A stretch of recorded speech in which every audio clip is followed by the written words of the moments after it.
आत्मा का अनुभव बस एकमात्र नित्य है।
चैतन्य स्वभावी भगवान आत्मा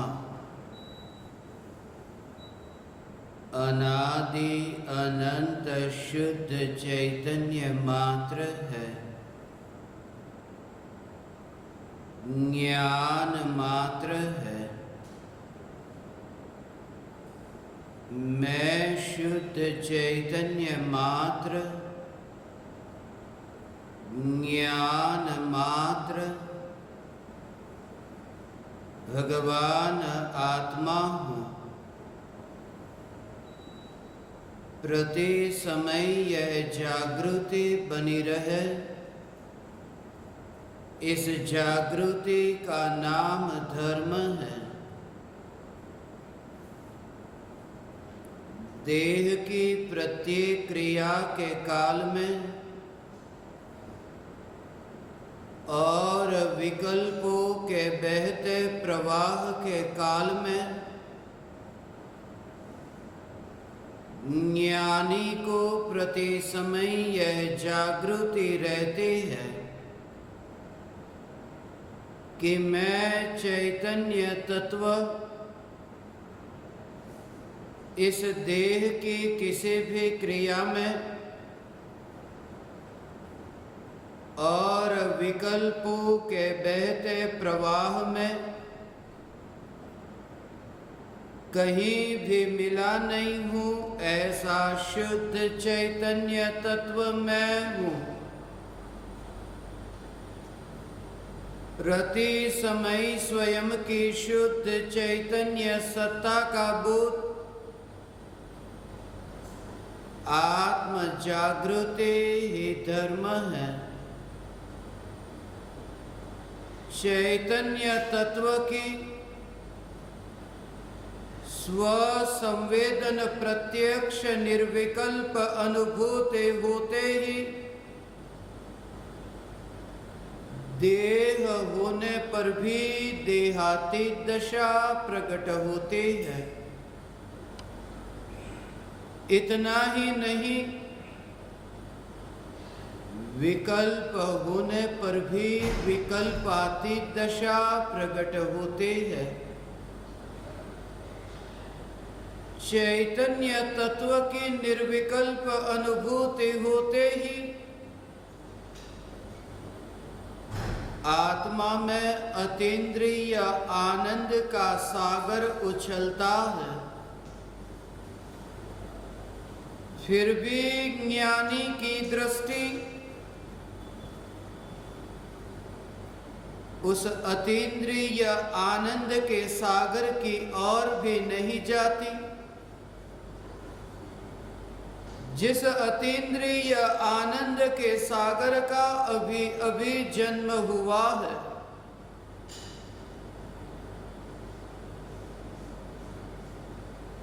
और दृष्टि चैतन्य तत्व पर ही टिकी रहती है। जिस चैतन्य तत्व का कदापि जन्म नहीं हुआ, यह चैतन्य तत्व ही मैं हूं। चैतन्य तत्व की निर्विकल्प अनुभूति होते ही ज्ञान दीपक प्रज्वलित होता है। ज्ञान दीपक प्रज्वलित होते ही ऐसी यथार्थ श्रद्धा होती है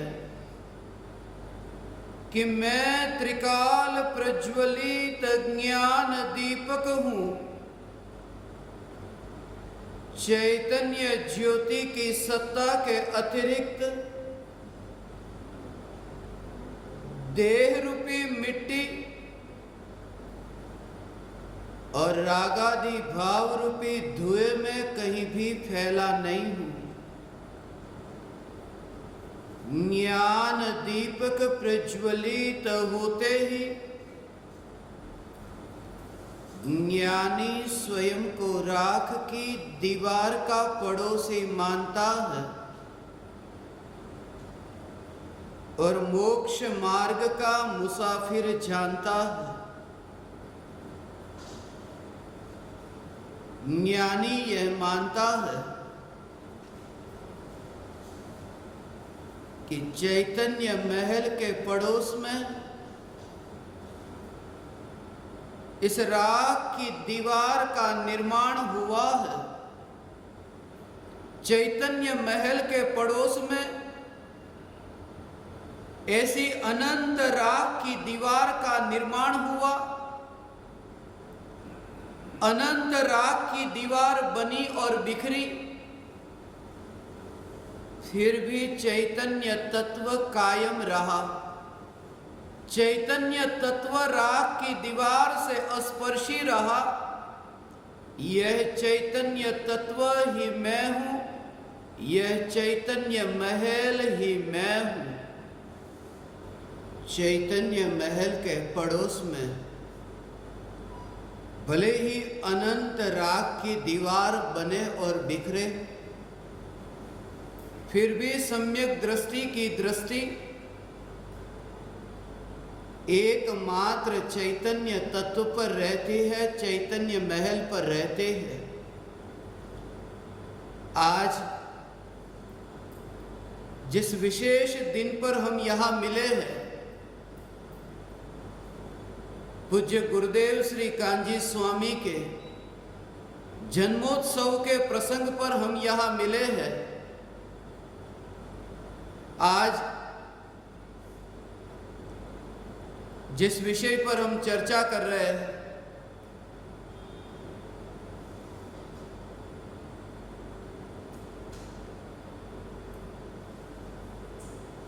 मैं ही परमात्मा हूं।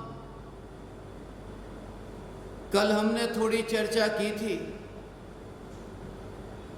मैं ही परमात्मा हूं ऐसा नक्की कर, मैं ही परमात्मा हूं ऐसा निर्णय कर, और मैं ही परमात्मा हूं ऐसा अनुभव कर। प्रारंभ होता है मैं ही परमात्मा हूं ऐसा नक्की कर। चैतन्य तत्व विचार से यह नक्की होता है कि मैं ही परमात्मा हूं। और जब यह चैतन्य तत्व विचार उस चरम सीमा तक पहुंचता है कि स्व और पर के बीच में भेद विज्ञान होता है, तत्व निर्णय होता है, चैतन्य तत्व निर्णय होता है। यह तत्व विचार चलता है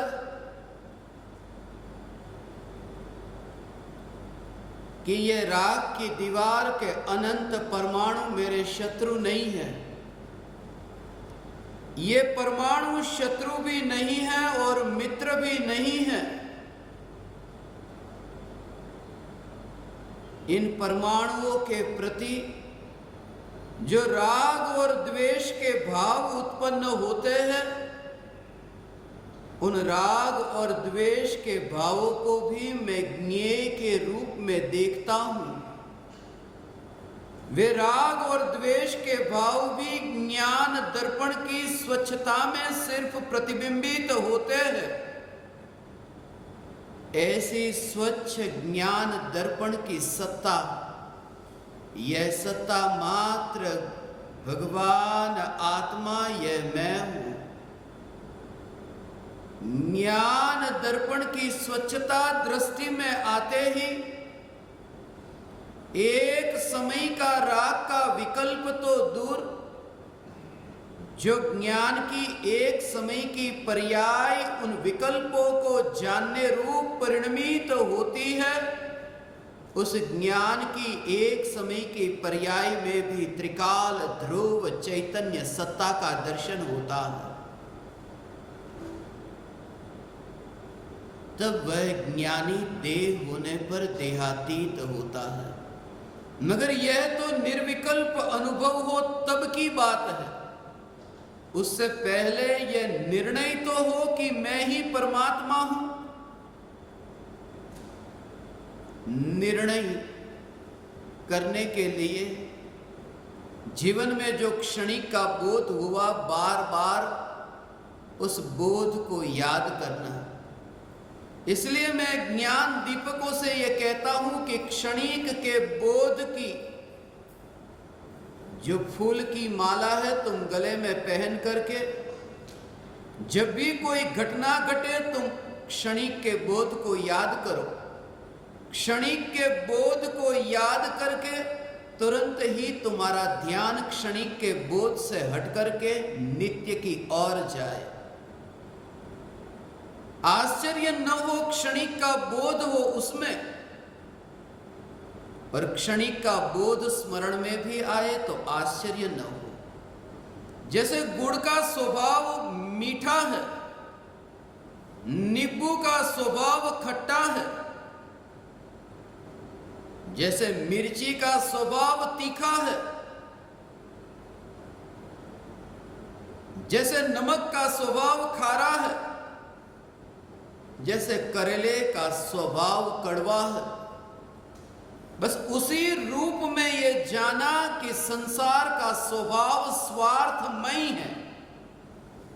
उसी रूप से जाना कि विकल्प का स्वभाव आकुलतामय है। उसी रूप से जाना कि न्यायक देव ज्ञान स्वभावी है। ये चैतन्य स्वभावी भगवान आत्मा, यही मैं, ऐसा तत्व विचार और ये स्वभाव की ओर दृष्टि गई। स्वभाव की ओर दृष्टि जाते ही जो विकल्प की आग उत्पन्न होती है, उसमें सुख बुद्धि नहीं होती। तो फिर तुम्हें गुरु के प्रति भक्ति का भाव तो आएगा, मगर बार बार तुम अपने को सावधान करोगे। निर्विकल्प अनुभूति से पूर्व भी गुरुदेव के चरणों में मस्तक झुकाने का भाव आएगा, मगर मस्तक झुकाने का जब ये भाव उत्पन्न हो, उस समय तुम्हारे भीतर में यह भेद विज्ञान होगा कि मैं राग की आग से परमात्मा को क्यों जलाता हूं, ज्ञान दीपक की ज्योति से निज चैतन्य परमात्मा की आरती भक्ति क्यों नहीं उतारता। दोनों प्रकार से भक्ति हो सकती है। एक तो ऐसी भक्ति की राग से तुम गुरु की भक्ति करो, और एक ऐसी भक्ति की ज्ञान ज्योति से निज परमात्मा की भक्ति करो। राग झुके गुरु की ओर, ज्ञान झुके न्यायक की ओर, और जो राग गुरु की ओर झुके वह तो स्वयं को जलाने वाला है। इसलिए तो राग को आग कहा कि जो स्वयं को जलाता हो। उसमें धर्म कैसे माना जा सकता है, ये पुकार पूज्य गुरुदेव श्री ने की। जो पूरी दुनिया इसमें धर्म मान करके बैठी थी कि राग का भाव यही धर्म है। भक्ति करो, व्रत करो, भूखे रहो, वस्त्र छोड़ करके वन में चले जाओ, धर्म हो गया। पूज्य गुरुदेव श्री ने यह पुकार की कि राख की आग में स्वयं को जलाने से बेहतर है ज्ञान ज्योति से स्वयं का दर्शन करना। ज्ञान ज्योति से जो स्वयं प्रकाशित हो रहा हूं, ऐसे स्वरूप की श्रद्धा करना, ऐसा स्वीकार करना।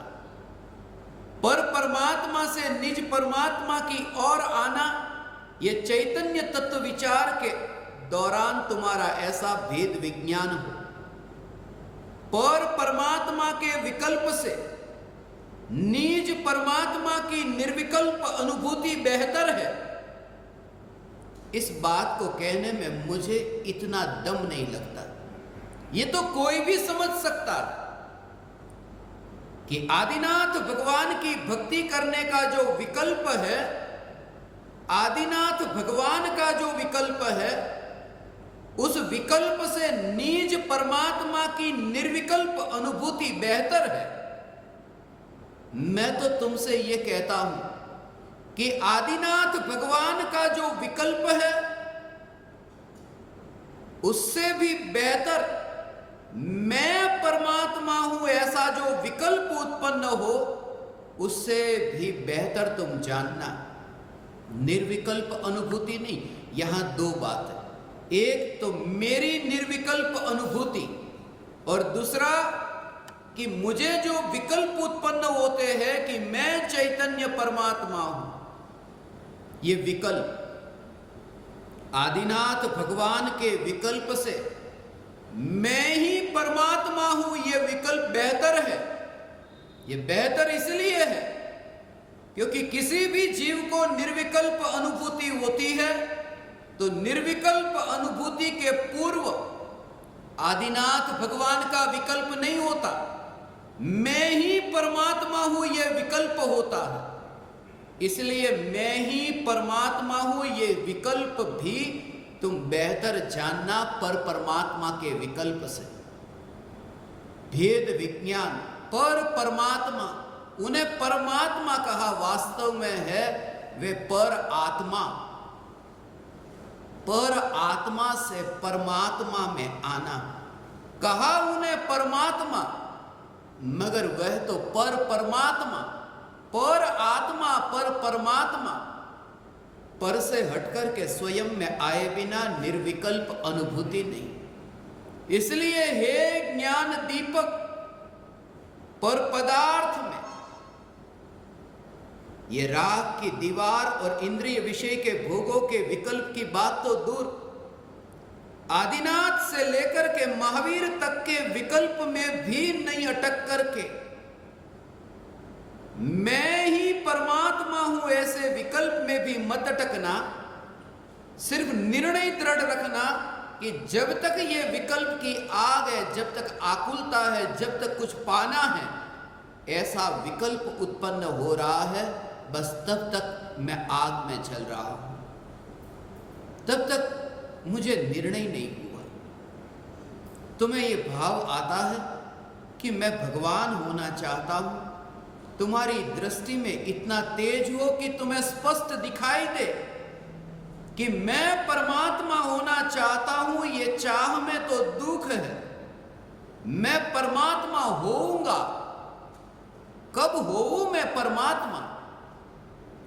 जिसे परमात्मा होने की भावना है, उसे अनंत जन्म मरण करने की भावना है। तुम इस बात को अच्छी तरह समझना। जिसे परमात्मा होने की भावना है, उसे अनंत जन्म मरण करने की भावना है, क्योंकि परमात्मा होना ये पर्याय में होता है, और जब भी पर्याय में परमात्मपना प्रकट होता है तो एक पर्याय, दूसरी पर्याय, तीसरी पर्याय, ऐसी अनंत काल तक पर्याय का उत्पाद व्यय होता है। केवल ज्ञान की पर्याय है ना, केवल ज्ञान की पर्याय का उत्पाद व्यय अनंत काल तक होगा। और उत्पाद का अर्थ ही तो जन्म है, व्यय का अर्थ ही तो मृत्यु है। इसलिए जो भगवान होना चाहता है, वह जन्म मरण करना चाहता है। जो स्वीकार करता है कि मैं ही परमात्मा हूं, वो पर्याय में सहज भगवान होता है, चाहता नहीं। वहां तो चाह ही नहीं, भटकने भी और मुक्त होने भी वो जाता ही नहीं। वहां स्थिरता है, वहां गति नहीं। परिणति में विकास होता है, परिणति में गति और प्रगति होती है, मगर परिणति स्वरूप की ओर ढलती है, परिणति परिणति की ओर नहीं। इसलिए यह भेद विज्ञान के बल से ज्ञानी को सदा काल ये जागृति और अज्ञानी को इसका अभ्यास, ये अभ्यास तुम्हें हो सकता है। ये प्रयोग से तुम्हें ये अभ्यास हो सकता है कि मैं जन्म और मरण करना नहीं चाहता। जन्म मरण नहीं, फिर वो भगवान होकर के भी क्यों ना हो। मैं ही परमात्मा हूं। और ये शब्द को भी तुम मत पकड़ना। गुरुदेव ने ये शब्द पुकारा कि मैं ही परमात्मा हूं, मगर कोई भी ज्ञानी शब्द को नहीं पकड़ते, उनकी भाषा ऐसी। गुरुदेव ने यह कहा मैं ही परमात्मा हूं, परम कृपालु देव ने ऐसा न कहा मैं ही परमात्मा हूं। परम कृपालु देव अपनी अनुभूति की अभिव्यक्ति करते हैं तो ऐसे करते हैं कि मैं दूसरा महावीर हूं। ऐसा मैंने आत्मिक शक्ति द्वारा जाना है।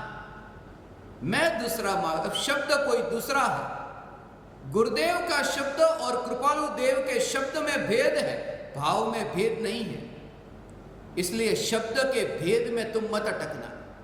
सिर्फ स्वरूप को देखना, जिस स्वरूप में शब्द ही नहीं और जिस स्वरूप में शब्द का विकल्प नहीं। इसलिए फिर तुम हिंदी हो, गुजराती हो, मराठी हो, अंग्रेजी हो, कोई भी भाषा हो, तुम उसके भाव को समझना। जो भी भाषा तुम्हें समझ में आती हो, मगर वो भाषा के छिलके को छोड़ करके वो भावों के दाने को ग्रहण करना। भाषा के वस्त्र को उतार करके दिगंबर चैतन्य स्वरूप का दर्शन करना। ये भाषा की नाव में बैठे ही मत रहना, इस नाव को छोड़ देना। सामने जो किनारा है, चैतन्य परमात्मा और न्यायक भाव। इसलिए तो भाव का, शब्द नहीं कहा, भाव का। न्यायक भाव हूं मैं, न्यायक देव हूं मैं, परमात्मा हूं मैं, शुद्धात्मा हूं। इसलिए मैं कभी भी शब्दों के आग्रह में अटक करके सत्य की निरूपणा से जगत के जीवों को वंचित रखना नहीं चाहता। इसलिए जहां जहां जरूरत पड़ी मैंने वहां उन शब्दों का उपयोग किया। यदि जरूरत पड़ी तो मैंने परम कृपालु देव के बुद्ध शब्द का उपयोग किया। शुद्ध बुद्ध, भक्तामर स्तोत्र में बुद्ध शब्द का प्रयोग किया है। आप ही बुद्ध हो। भक्तामर स्तोत्र में शंकर शब्द का प्रयोग किया है। आप ही शंकर हो, आप ही बुद्ध हो। छह ढाला में शिव शब्द का उपयोग किया। शिव स्वरूप शिवकार नमहु त्रियोग संहारी के। और धर्म के 10 लक्षण में ब्रह्मचर्य नाम का लक्षण पढ़ते हो ना। ब्रह्मम चरति इति ब्रह्मचर्य। तुम उसे परमात्मा कहो, तुम उसे शुद्धात्मा कहो, तुम उसे शिव कहो, तुम उसे शंकर कहो, तुम बुद्ध कहो, या फिर तुम राम कहो। राम भी तो कहा आत्म राम, आत्म राम को लखा। यहां तक कि गणधर देवों के लिए गणपति शब्द का उपयोग किया, जिन्होंने तीर्थंकर भगवान की वाणी को ग्रहण किया और वाणी को ग्रहण करके इकट्ठा किया, रचना की। गणधर देव, गुण गणपति गणधर, ये गणधर देव, गणधर को गणपति कहकर पुकारा है। ये भी ज्ञानियों के ही शब्द है। शब्द में तुम मत अटकना, भावों को देखना। विष्णु शब्द से ही लोगों को झटका लगता है, मगर यदि मैं तुमसे कहूं कि मैं विष्णु की भक्ति करता हूं, तुम झटका लगे कि कौन विष्णु। मैं कहूं विष्णु कुमार मुनिराज, वह भी तो वितरागी मुनि थे, भले ही उन्होंने वो मुनि पद छोड़ दिया, मगर वितरागी तो थे न। जब थे तब तो वितरागी थे न। ये विष्णु शब्द, ये ब्रह्म शब्द, ये शंकर शब्द, ये कोई भी शब्द हो, मैं शब्द के आग्रह में नहीं पढ़ना चाहता। मैं ये कहता हूं, तुम्हें जो समझ में आ सके वो भाव तुम समझो कि मैं ही परमात्मा हूं। ये भाव तुम्हें समझ में आए, और इसके लिए, इस निर्णय के लिए तुम्हारा पुरुषार्थ चाहिए। तुम्हें अंतर में तड़पना नहीं है और परमात्मा को पाना है। जैसे बाप से तुम्हें संपत्ति मिल जाती है, वारिस में तुम्हें संपत्ति मिल गई, धन मिल गया, मकान मिल गया, तुम चाहते हो तुम्हें अपने बाप दादों से ऐसे ही परमात्मा मिल जाए। परमात्मा वारिस में नहीं मिलता। परमात्मा के लिए विरह की वेदना जरूरी है। यह पहला चरण है। तुम यात्रा पर चलना चाहते हो और यह भी चाहते हो कि कांटा न चुभे। यह यात्रा ऐसी है कि जिसका पहला चरण ऐसा होगा जहां कांटा चुभेगा। निर्विकल्प अनुभूति से पूर्व विरह की वेदना खटकती है। पूछो बहन श्री बहन चंपा बहन को, विरह की वेदना पढ़ो उनकी, चैन न पड़े। तुम्हें आत्मा को पाना है, परमात्मा को पाना है, तुम्हें मुफ्त में पाना है। तुम्हें मोक्ष भी चाहिए तो मुफ्त में चाहिए, मूल्य नहीं चुकाना। और एक बात याद रहे, मोक्ष मुफ्त में नहीं मिलता। मुफ्त में मौत मिलती है, मोक्ष नहीं।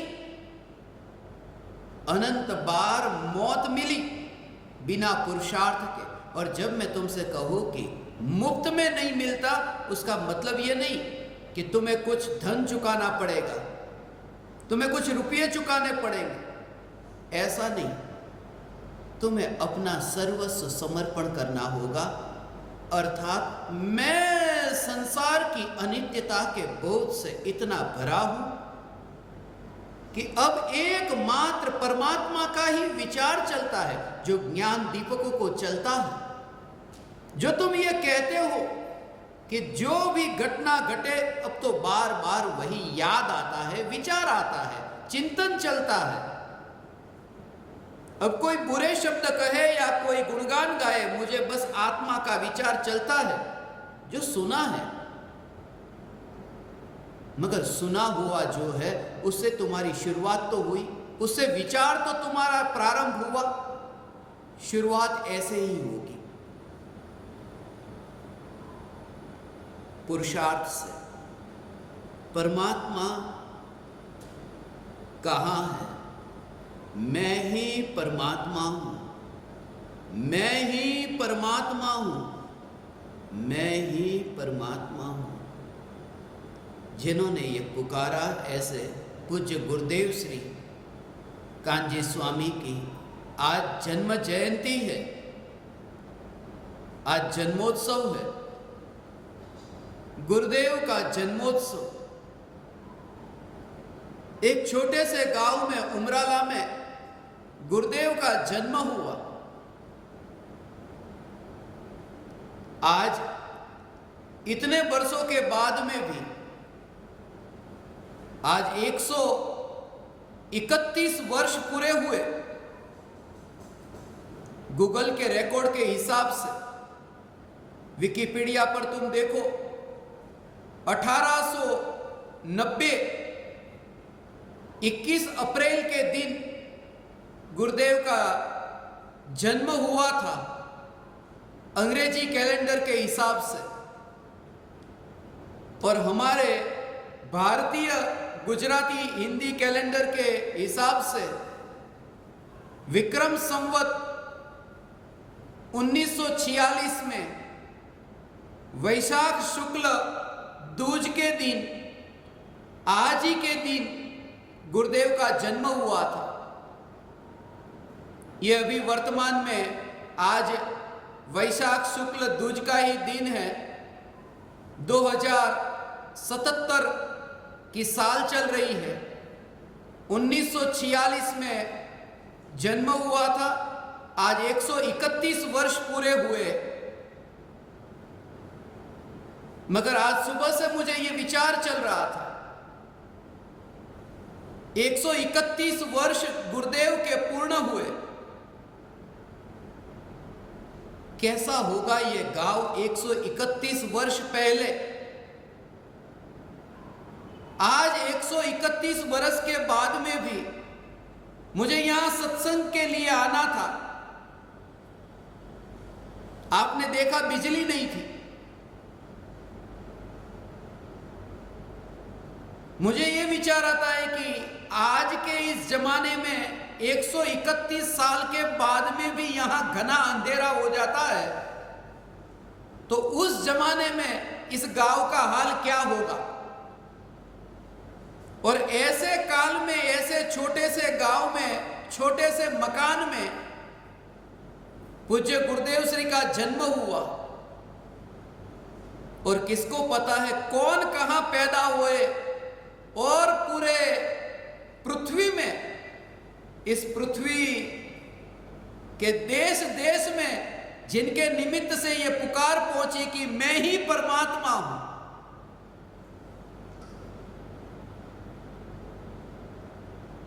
उमराला में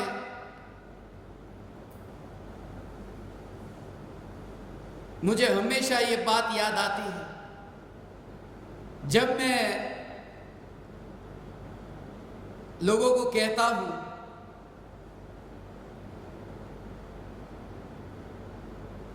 कि ब्रह्म कहो, परमात्मा कहो, शुद्धात्मा कहो, विष्णु कहो, शंकर कहो, शिव कहो, राम कहो।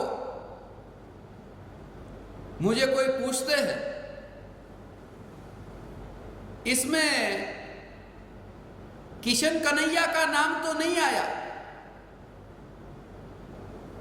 उनका भी नाम लेना चाहिए ना। आज उन्हीं का दिन है। कान्जी स्वामी का ही दिन है, क्योंकि वो बाकी क्यों रहे? जब सब आ गए तो कान्जी स्वामी कैसे बच सकते हैं? माता उजम्बा और मोतीचंद के लाल, पिता मोतीचंद, माता उजम्बा। आपको एक बात बताओ कि जब भी मैं उमराला का कोड याद करता हूं ना, उमराला का शॉर्ट कोड है UML। यह शॉर्ट फॉर्म में जहां जहां पर लिखा जाता है, बस में लिखा जाए तो भी, ट्रेन की टिकट में, बस में यदि उमराला लिखा हो तो UML लिखते हैं। जब भी तुम UML पढ़ो तो गुरुदेव को याद करना। U माने उजम्बा, M माने मोतीचंद। उजम्बा और मोतीचंद के जो लाल है UML, ऐसे पूज्य गुरुदेव श्री कान्जी स्वामी, वे स्वयं उमराला है। वरना ये उमराला गांव को कौन जानता? पूरी पृथ्वी पर ये गांव इतना प्रचलित हुआ। हमने भी ये बवाणिया परम कृपालु देव का जन्म स्थान, आज भी उस गांव में जाते हैं तो लगता है कि 153 वर्ष पहले वो गांव कैसा होगा। मगर कहां कहां से ये हीरे निकलते हैं, और पूरी पृथ्वी का उद्धार करने के लिए आज सुबह से मुझे ये विचार चल रहा था। 131 वर्ष पूरे हुए। मेरे पास सिर्फ गूगल का ही नहीं, मैं आपको एक चीज बताऊंगा कि जिसमें गूगल का ही नहीं, पूज्य गुरुदेव श्री कांजी स्वामी का उमराला की स्कूल से निकाला हुआ स्कूल का जो बर्थ सर्टिफिकेट है, वो बर्थ सर्टिफिकेट वो मैं आपको दिखाना चाहता था, दिखाऊंगा। सत्संग के अंत में तुम जाना मत, देख करके जाना वो बर्थ सर्टिफिकेट, जन्म का दाखला, गुजराती में कहवाय जन्मनो दाखलो, जन्म का प्रमाण पत्र, वैशाख सुधी बीजना दिवसे 21/4/1890 ना दिवसे पूज्य गुरुदेव श्री नो जन्म थयो। गुरुदेव का जन्मदिन है आज, और सहज ही संजोग की बात है कि गुरुदेव का जन्मदिन आज शायद गुरुवार का ही दिन है, वो गुरुवार को ही आएगा। कभी शुक्रवार को आए तो भी गुरुदेव ही मानना, मगर आज सहज संजोग है गुरुदेव का जन्मदिन भी गुरुवार के दिन आया, और 13/5 का दिन है। यह भी विचार मुझे सुबह आया था जब मैं आपके साथ चैतन्य तत्व विचार करके उठा कि बीज ज्ञान दीपकों के भीतर यदि बोया गया है, दूज का चांद यदि उगा है तो पूर्णिमा होगी।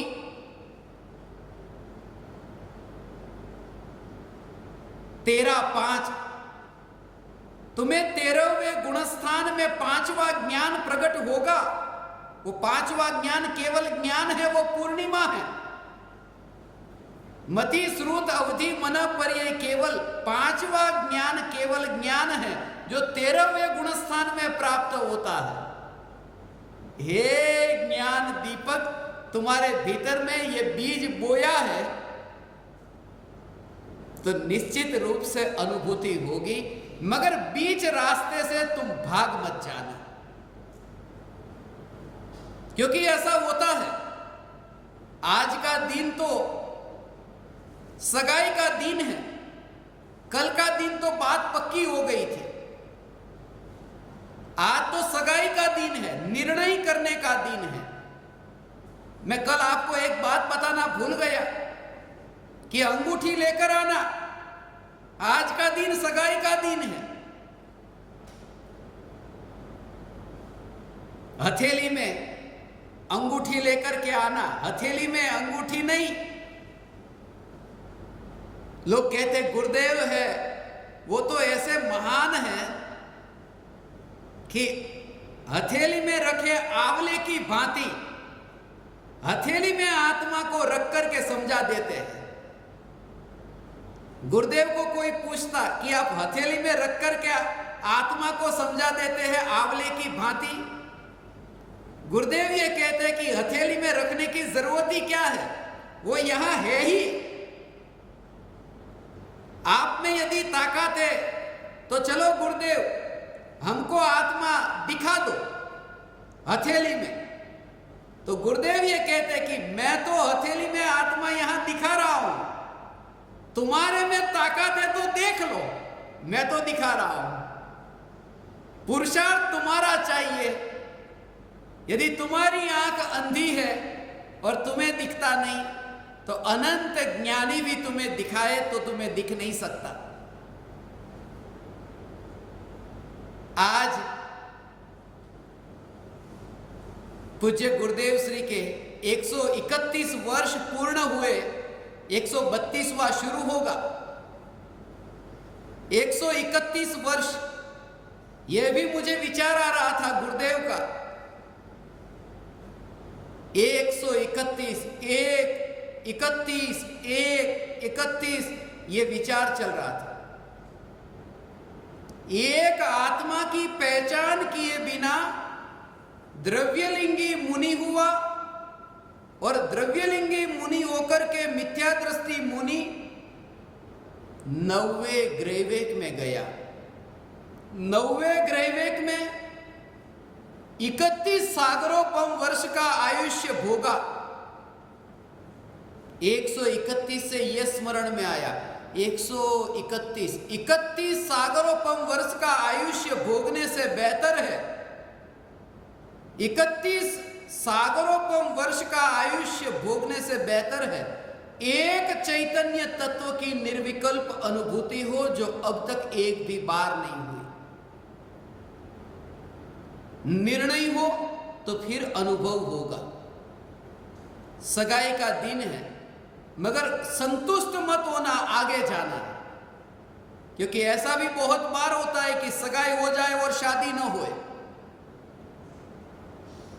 ऐसी घटना मुंबई में घटी थी कि सगाई भी पक्की हो गई और शादी होने वाली थी दूसरे दिन, एक दिन के बाद में शादी थी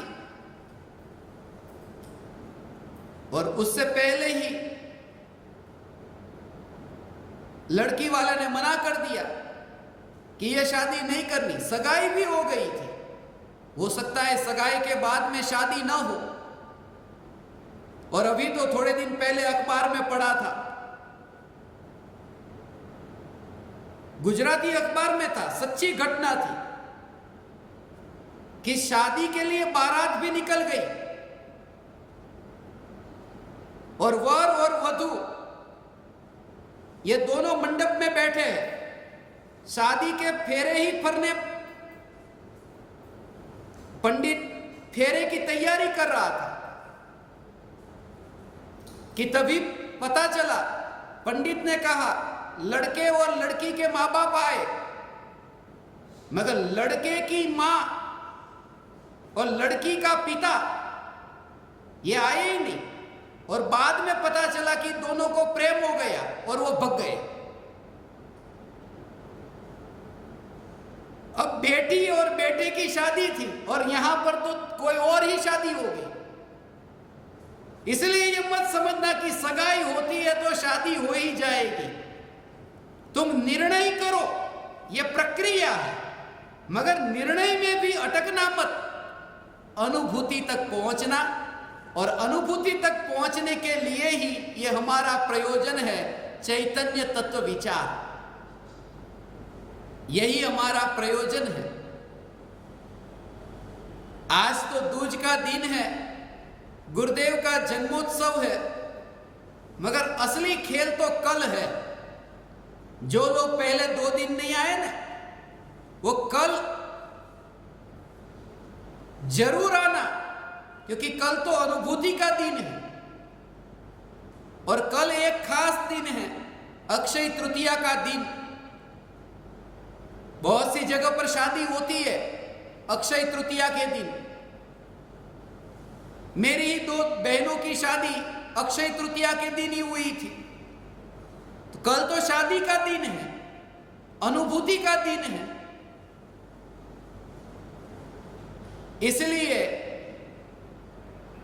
कल अक्षय तृतीया के विशेष प्रसंग पर रात को तो हम सत्संग के लिए मिलेंगे, मगर मुझे यह भाव आ रहा है कि कल सुबह भी हम चैतन्य तत्व विचार के लिए मिलेंगे 7:12 पर। शिविर एक है, मगर 2 चैतन्य तत्व विचार आपको एक्स्ट्रा मिलेगा, क्योंकि तुम तो उसमें मानते हो ना, बाय 1 गेट 2 फ्री, अटेंड 1 शिविर एंड गेट 2 चैतन्य तत्व विचार फ्री। कल सुबह भी एक और चैतन्य तत्व विचार होगा इस शिविर के साथ में। अक्षय तृतीया का दिन है, यह भाव भी तुम्हें देख करके आया, क्योंकि ग्राहकों को देख करके पता चलता है कि इनकी वृत्ति कैसी है, इनको क्या चाहिए। हे ज्ञान दीपक, जन्मदिन भले ही हो, मगर इसे तुम सम्यक दर्शन के जन्म के रूप में मनाना। प्रति समय यह जागृति रहे कि सांस का भीतर जाना ही जन्म है, सांस का बाहर निकलना ही मृत्यु है। ज्ञानी को प्रति समय ये सांस की क्रिया में ही जन्म मरण दिखते हैं। प्रति समय पर्याय के उत्पाद और व्यय में ही जन्म मरण दिखते हैं। इसलिए पर्याय में अटकते नहीं। जो भी भाव आए उन भावों में तुम्हें ऐसी अलिप्तता प्रकट हो। जो भी भावों की उत्पत्ति हो तुम्हें यह जागृति रहे कि यह भाव मेरा स्वरूप नहीं। क्या पाना है? पूर्णता को पाना है, स्वरूप को पाना है। मगर जिस समय ही तुम्हें यह चैतन्य तत्व विचार हो, पाना है, उन विकल्पों पर जोर मत देना। जैसे जैसे तुम्हारा जोर द्रव्य पर होगा तब सहज ही जो पर्याय में विकल्प उठते थे ना, पाना है, वह विकल्प भी टलते जाएंगे, मिटते जाएंगे, वह विकल्प भी शांत होते जाएंगे।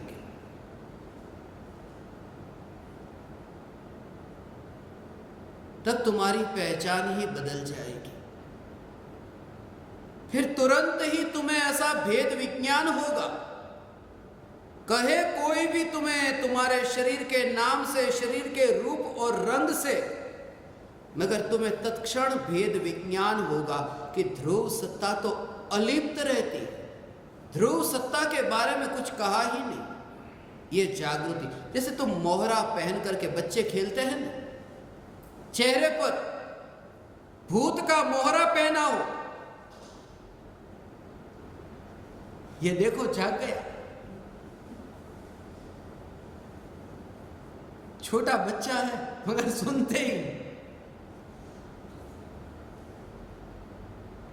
मोहरा पहना, कहते देखो भूत आया, भूत आया, भूत आया। मगर कोई ऐसा मान लेता है कि अरे ये भूत हो गया मैं, कि वो मोहरे की बात है। तुम भी ऐसा मोहरा पहन करके निकलो तो कोई मान थोड़ी लेता है कि मैं भूत हो गया।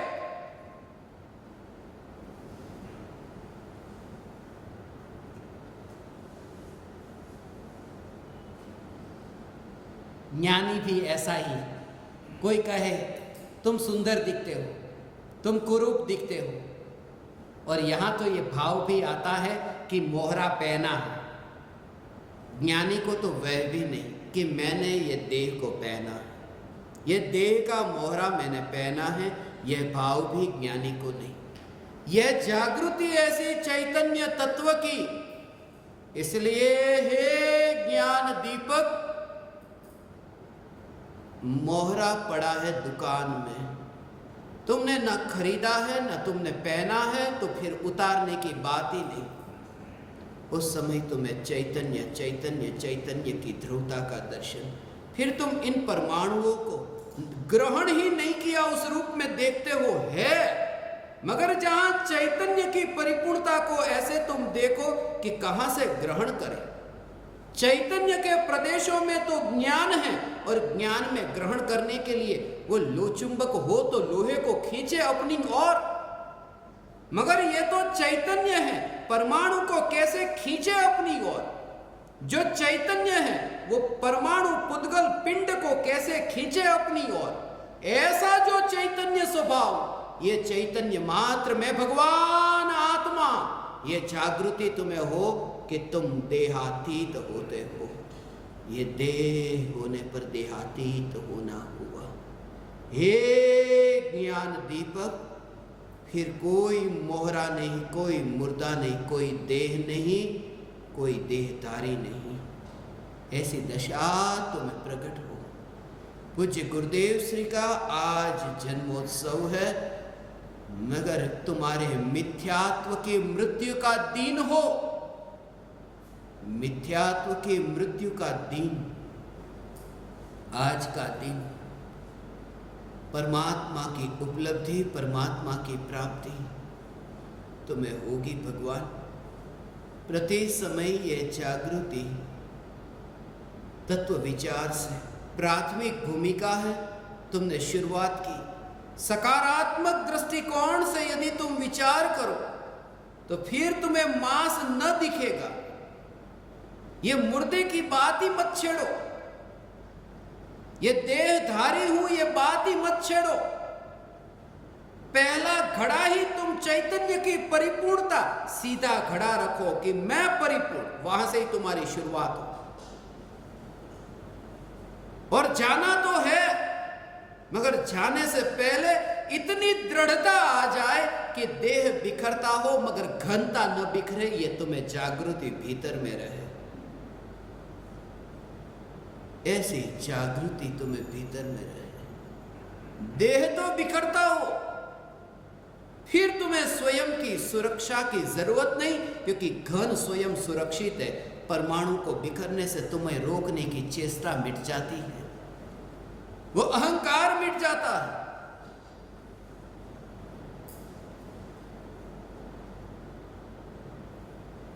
कल ही मुझे कोई कह रहा था, रशिया का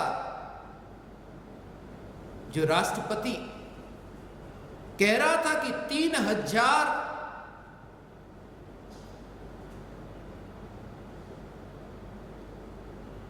चौकीदार उनकी चौकीदारी करते हैं। सिक्योरिटी, दुनिया की सबसे ज्यादा सिक्योरिटी रशिया के प्रेसिडेंट। 3000 जब वो निकलता है जहां वो रहता है, 3000 लोग उसकी सुरक्षा, हाथ में मशीन गन लेकर के गाड़ियां निकलती, इतनी गाड़ियां, ऊपर हेलीकॉप्टर, चारों ओर से इतनी सुरक्षा। मगर सम्यक दृष्टि की सुरक्षा ये नहीं। सम्यक दृष्टि इसमें मानता ही नहीं कि कोई मशीन गन वाला मेरे पास में रहे और मैं सुरक्षित, क्योंकि मशीन गन वाले का क्या भरोसा, ये सुरक्षा कर्मी का क्या भरोसा। क्योंकि इंदिरा गांधी को तो उनके ही बॉडीगार्ड ने मार डाला, क्या भरोसा। ज्ञानी स्वयं को स्वयं सुरक्षित मानता है, किसके बल पर, कि जो चैतन्य का घन है वो बिखरता नहीं और परमाणु का पिंड है वो बिखरा ही हुआ है। ये भेद विज्ञान के बल पर ज्ञानी को यह दशा प्रकट होती है। तुम्हें भी यह दशा प्रकट हो। सकारात्मक दृष्टिकोण से तुम्हारा विचार। कोरोना नहीं मिट रहा, लोग इतने डरे हुए, इतने डरे हैं। एक कारण यह भी है, नहीं मिटता है क्योंकि तुम वही वीडियो देखते हो। इतने मर गए, मुर्दे को देखते हो, लाशों को देखते हो, क्या क्या तड़पते हुए लोगों को देखते हो। पूरे दिन भर वही देखते देखते देखते मत रहो। थोड़े सकारात्मक दृष्टिकोण भी अपनाओ।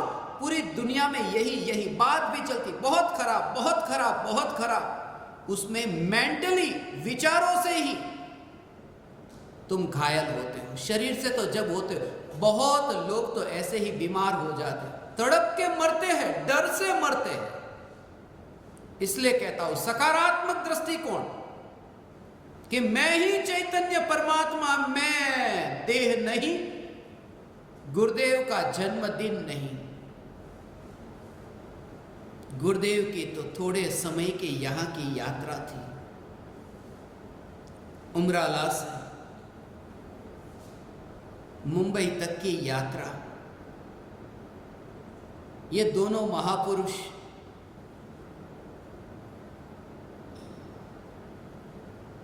मुंबई में गए, मुंबई से सीखे, बहुत सीखे, मोहमयी नगरी से सीखे। कृपालु देव भी मुंबई गए व्यापार के लिए, गुरुदेव भी मुंबई गए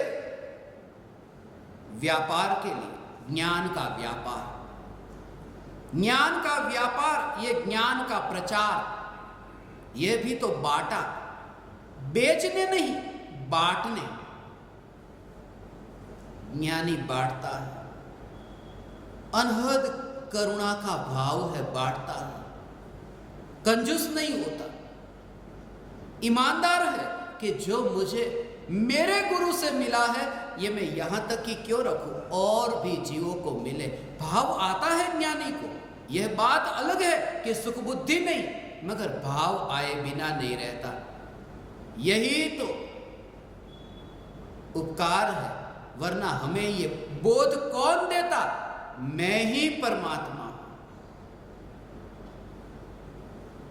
यह नक्की कर, यह निर्णय कर, जब तक अंतिम वह दशा न आए, विकल्प गिर न जाए, तब तक तत्व विचार करते रहना। मकान खरीदना है, यह विचार चला, विचार ही तो चला है। किसी मकान को देख करके विचार चल जाता है कि यह मकान खरीदना है। मकान के मालिक को पूछा, खरीदना है, एग्रीमेंट किया, करार किया, इतना तो पक्का हो गया। ये करार चैतन्य तत्व का निर्णय, अर्थात ये करार हुआ कि बस मैं परमात्मा हूं, मैं ही परमात्मा हूं। ये करार ही न रह जाए, सत्य तक पहुंचे।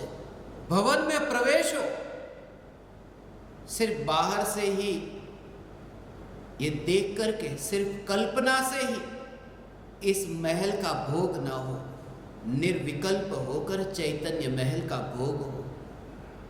हे ज्ञान दीपक, ये भोग तुम्हें होगा। प्रति समय यह भेद विज्ञान, तुम जागो।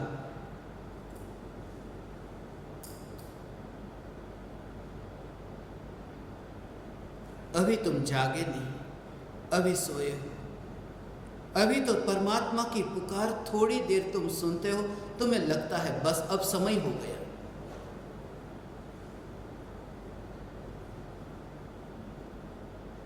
अब जाने का समय हो गया। सुनते भी हो तो तुम ऐसे सुनते हो, अंदर से ऐसा नहीं लगता ये मेरी बात। वो मैं का भाव जानते हो क्या होता है?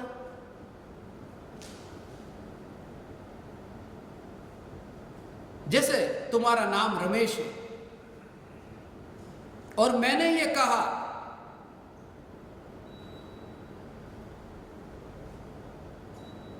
कि रमेश कल बाजार में तड़पता तड़पता ऐसा भटक रहा था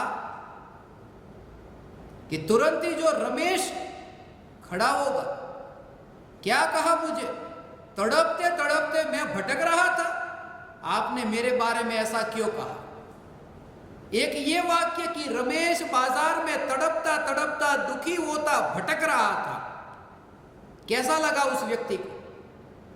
और जब उससे पहले मैंने कितनी बार कहा था कि भगवान आत्मा संसार में चार गति में तड़पता हुआ दुख भोगता भटक रहा है, मगर कुछ भी नहीं हुआ। वो जो भगवान आत्मा भटक रहा है उसका मतलब कि उसमें एकत्व नहीं है, कि वो आत्मा सुनते ही ये भाव आए कि ये मेरी बात, जैसे वो रमेश सुनते ही ऐसा लगा कि ये मेरी बात है, ये मुझे भटकता ये कहता है। ऐसे आत्मा के बारे में जब चर्चा चले ना कि भगवान आत्मा, तो तुम्हें लगे ये मेरी बात, ऐसा भाव, ये मेरी बात। तुम्हारी नींद हो तो नींद भी खुल जाए। यहां तो ऐसा होता है कि आते हो जागते और सुनते सुनते सो जाते हो। ऐसा एक फकीर हुआ, फकीर का नाम था भिकण। उनके प्रवचन में एक आदमी बैठता, बड़ा सेठ था, धनपति। सेठ का नाम था आसोजी। राजस्थान की यह घटना है। आसोजी कि भिकण पूछते, क्यों आसोजी, जाग रहे हो ने? तो उनको तो नींद लग गई थी और ऐसे ही चौंक करके उठे। हाँ हाँ जाग रहा हूं। फकीर को पता चल गया कि वो बोल रहा है मैं आंख बंद करके ध्यान में लीन होकर सुनता हूं। भिकण को पता था जो ध्यान में लीन होकर सुनते वो ऐसे सोते नहीं, वो ऐसे झटका नहीं लगता उनको। और वो फकीर भी गजब का था। अक्सर फकीर गजब के होते हैं, उनको पड़ी नहीं कि कौन धनपति, कौन गरीब, कौन करोड़पति, कौन रोडपति। सोने नहीं देते प्रवचन में। भीकड़ ने दोबारा फिर कहा, क्यों आसो जी? उसने कहा, हाँ हाँ जाग रहा हूं। कौन कहता है सो रहा हूं? फिर थोड़ी देर और तीसरी बार जब भीकड़ ने पूछा,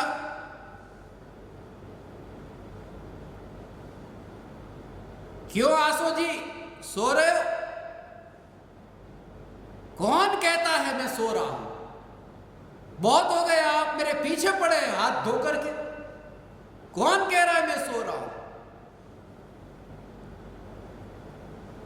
चौथी बार फकीर ने पूछा, क्यों आसो जी रहे हो ने? आसो जी बोले, कौन कहता है मैं जी रहा हूं? क्योंकि वो नींद में ही थे। कौन कह रहा है मैं जी रहा हूं? एक अर्थ में आसो जी ने सच बोला कि मैं जी नहीं रहा, क्योंकि जो आत्मा को नहीं जानता वो क्या जीता है, वो मुर्दा है। पूज्य गुरुदेव श्री ने हमें जगाया, हे ज्ञान दीपक तुम जागो, तुम जागो, तुम जागो। आप समस्त परमात्माओं ने मुझे अत्यंत विनयवान होकर सुना, मुझे सत्संग करने का अवसर दिया। मेरा इतना समय सत्संग में रहा। मैं आप परमात्माओं का ऋणी हूं। मैं आप समस्त परमात्माओं को मेरे हृदय के अंतःकरण से प्रणाम करता हूं। मेरे प्रणाम स्वीकार करें।